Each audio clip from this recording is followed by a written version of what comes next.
რა არის საერთო წარმატება? ის, რასაც ხვები ხედავე, თუ ის, რასაც შენ გრძნობ, როცა მარტო რჩები.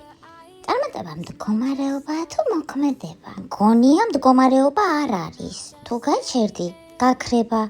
ალბათ უფრო გზაა ყოველდღიური მოქმედება და არა ერთი გამარჯვება. და მაინც დროებითია? გარეგანი კი დროებითია, პოზიცია, ფული, სტატუსი, მაგრამ შინაგანი არა. ის, რაც გზაში ისწავლე და ვინც გახდი, ეგ არსად ქრება. და რას ცვლის წარმატება უკეთესობისკენ ან უარესობისკენ?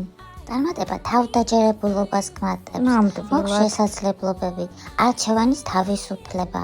უკუჩვენებებად კი შეიძლება ჩაითვალოს ამპარტავნება, მარტოობა და კარგვის შიში. და რითი ზომება წარმატება?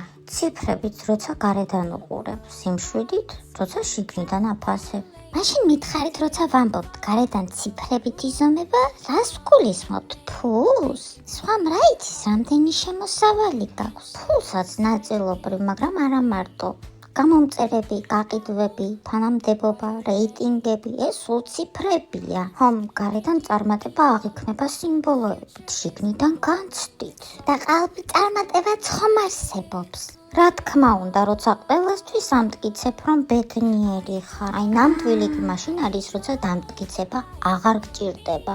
ნამდვილი წარმატება ის არ არის, რამდენი დაგიკრով და ანგარიშზე, ან რამდენმა ადამიანმა გაღიარა. არამედ ის, რამდენი ადამიანი არ დაკარგე ამ გზაზე, მათ შორის საკუთარი თავი.